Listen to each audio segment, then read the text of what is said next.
What's going on, guys? Welcome back to the channel. Welcome back to the video. I get this question all the time: how to invest your first $1,000. And if I think back personally to my own situation, how I invested my first $1,000, I think that the information I'm going to share with you guys will definitely help you out in the long run and in the short term. Most people think of the stock market, cryptocurrencies, real estate as the only ways to invest money, the only ways to invest your first $1,000. But I'm going to be honest with you guys, there's a lot more opportunities out here beyond the stock market, real estate, and cryptocurrencies. And so let's talk about what would be the best way to invest your first $1,000. All right. So number one, you got to always look at where you are first. It's kind of like a video game. I don't know how many of you guys play video games, but a lot of games, you spawn into a specific location. And much like with video games in life, not everyone starts life in the same position. We're not all going to start with educated parents. We may not necessarily start with the information that helps you to get going, meaning a lot of people aren't taught to avoid high interest debt at all costs. A lot of people aren't necessarily taught how to obtain an education without necessarily going heavily into debt with student loans.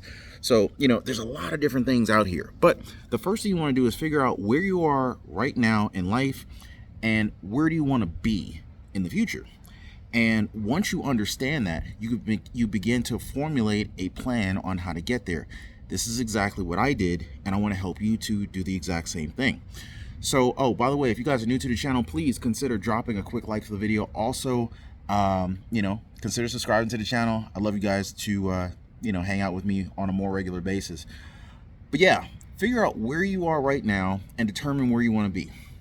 So you might say to yourself, okay, how much credit card debt? How much debt do I have? Do I have a car payment? What's the outstanding balance on the car loan? What's the outstanding balance on all my credit cards? Do I have a mortgage? Just figure out your financial situation and also figure out how much money you're earning. Develop a basic budget. Just figure out how much money is coming in versus how much money is going out.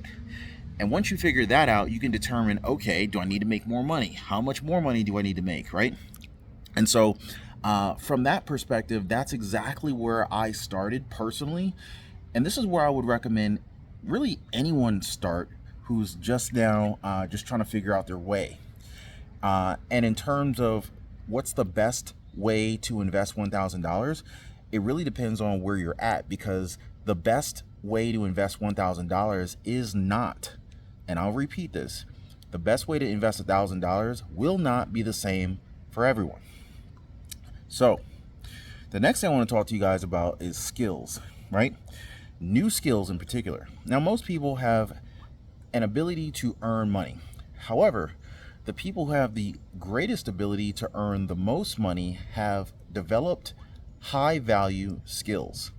And so, for example, if I have minimal skills and the only thing I can do is flip burgers, sweep floors, clean windows, that's okay.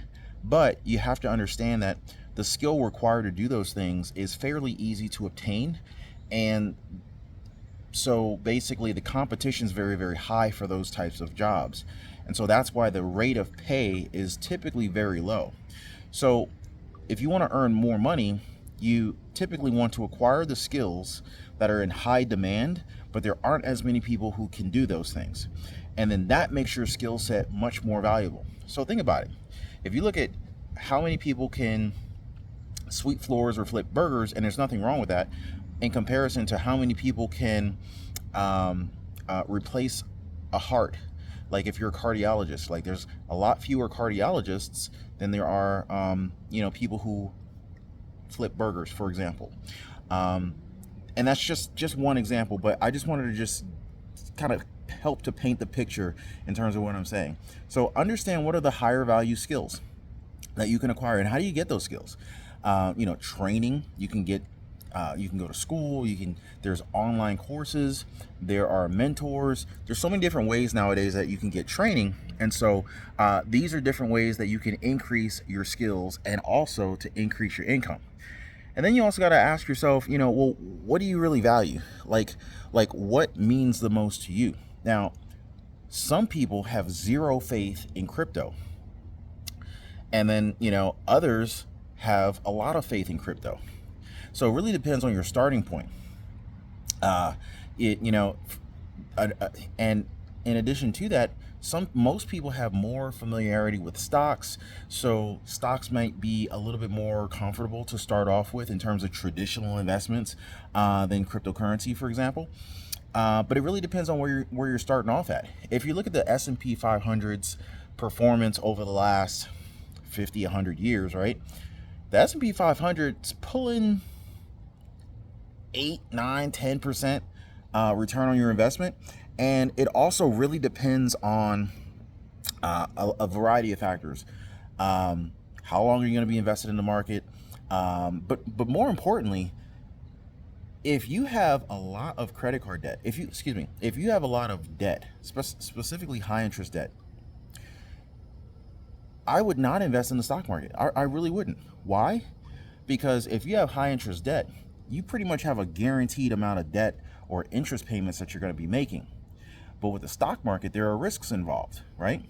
Even if you're investing in your favorite stock index funds or ETFs, your SCHDs, your Vanguard VOOs, your Vanguard VNXs, even if you're tracking the S&P 500, and with the S&P 500's wonderful track record, you're still not guaranteed those rates of return that we've seen historically. So if I have, credit card debt that's sitting at, 17, 18, 19, 20% interest, I'm going to go ahead and knock out that credit card debt first, because that is a guaranteed amount of interest I'm going to have to pay out. And so that interest is a loss to my net worth every single month. So the sooner I can knock that out, the sooner I can actually start building wealth. So if I'm carrying high interest debt, and when I say high interest debt, I would say anything greater than, say, 4 or 5%. If my interest rate is greater than 4 or 5%, I'm going to work on paying that debt off first. Now, this is not financial advice. This is just the tips and strategies, or this is really just my own personal game plan that I'm sharing with you guys that I did for myself. And it worked out very well for me. Now, beyond investing in, again, depends on where you're starting. Could be maybe stocks. Investing in stocks might be a good starting point. Maybe investing in cryptocurrency could be good for you. Paying off debt may actually be one of the best things you can start off with in terms of your first investment of $1,000. Really depends on your starting point. Now, here's another thing. Experiences. You got to remember that experiences go a very, very long way. Almost every time I take a trip, I learn something. I have an experience. I encounter something, and it creates a shift in my mind and how I look at things. And whenever I go on a trip, it could only, maybe the trip's only like 5 days. Whenever I come back home, I see my city, my neighborhood, my colleagues differently. You would be surprised how traveling or having different experiences will shift your perspectives. And also, there's a lot of studies that have shown that experiences also lead to greater happiness in comparison to material things. So me personally, I would much rather invest in experiences over material things, hands down, twice on Sundays, so to speak. And it's funny, it just so happens to be Sunday. But anyway, and the other thing is that the memory and the excitement from experiences, it lasts longer compared to material things. Like, think about it. Whenever you buy a new pair of sneakers, at least for me, I like sneakers. I get a quick shot. You get a quick shot of dopamine, and it's this excitement that you got something new, and you can't wait to try them on. Maybe you're in the handbags or a purse. My wife, um, she's not all that big in the handbags, but I know a lot of females are. And when I overhear a woman talking about a handbag that she has gotten, they clearly get a level of excitement when they get this handbag, but it's much like everything else. It's kind of like this hedonic effect. You get this quick shot of dopamine, but then you end up reverting back to the mean. So like basically, it's like reversion to the mean. So you have this normal level of happiness, right? But when you get something new, it kind of spikes, and then it levels off, and then it comes back down. And so if you think about it, think about anything you've ever bought that really excited you, that you really wanted, no matter how long you wanted it for. Chances are, if you've had it for a while, it's not nearly exciting. It's not nearly as exciting to you today as it once was. And at some point in time, you probably won't even mind selling it. And so, and if you think about anything you've ever sold, it's like it was probably something that was really cool to you at one point, and then over time you said, hey, I don't really need this anymore.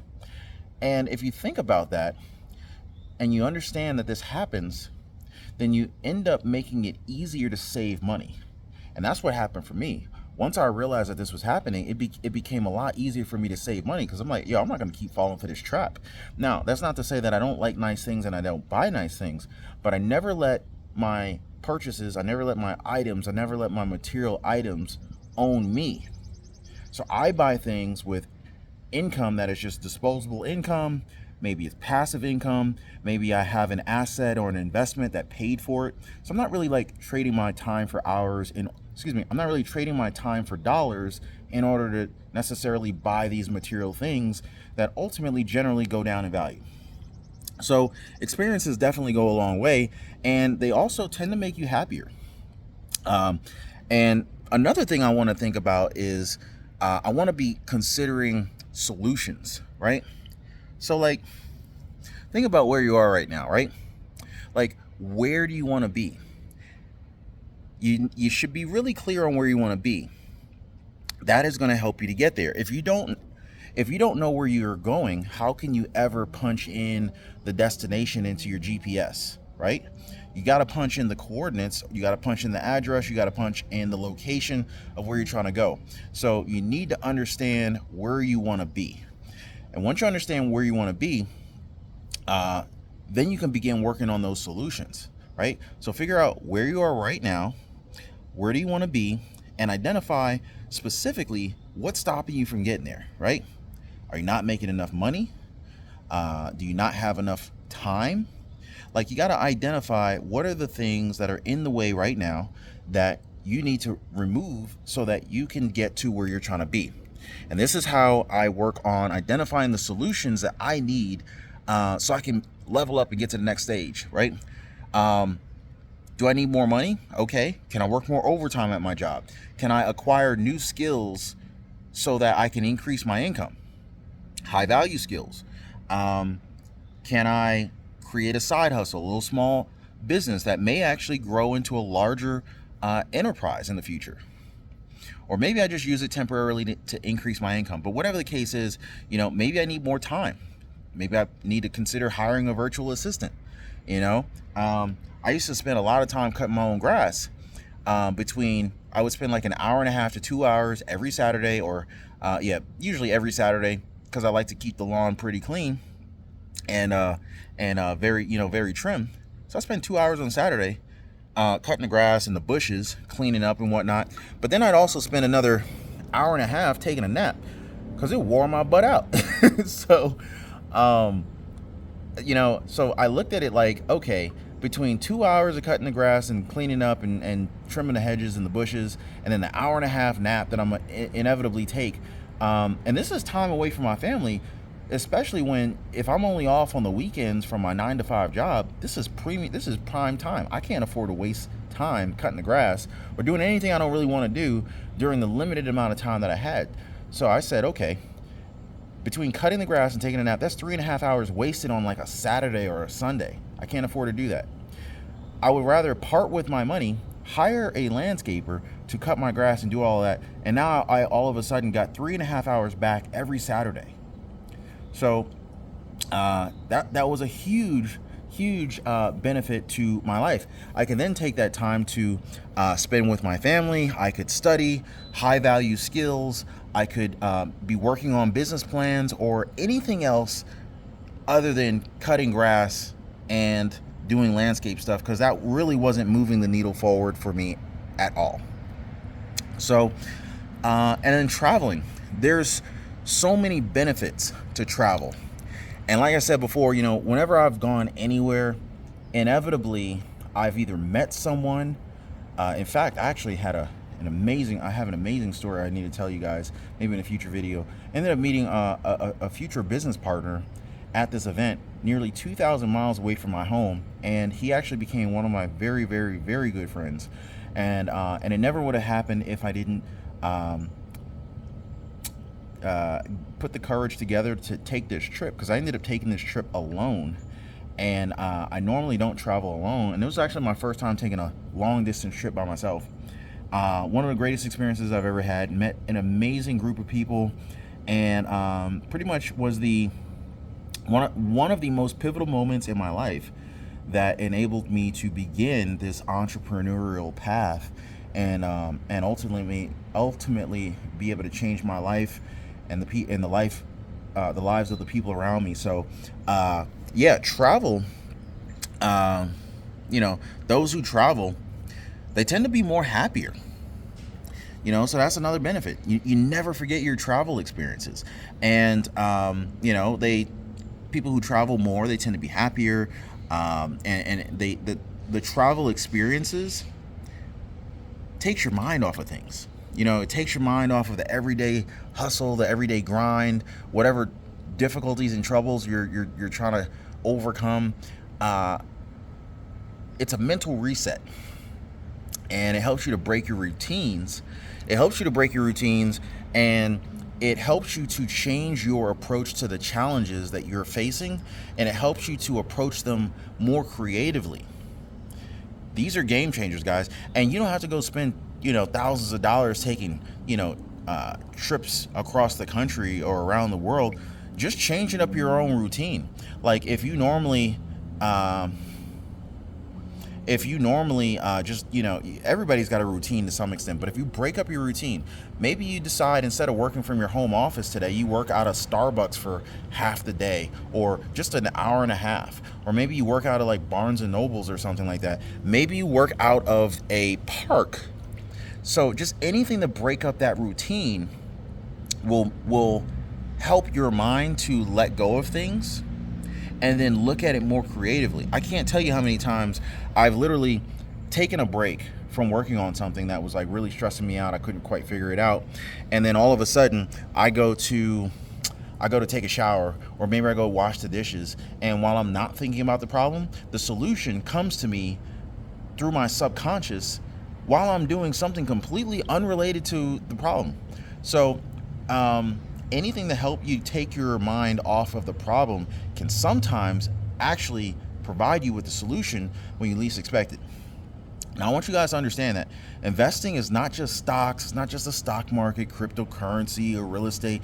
Investing can be anything that will increase in value over time. So investing could be, something that increases in monetary value, but it can be also something that increases in other things that you value. If you value your time, you can also consider investing in things that help you to free up your time, such as hiring a landscaper, maybe hiring a virtual assistant, like maybe investing in a higher performance computer, which I have done, investing in a high performance laptop, investing in higher speed internet, right?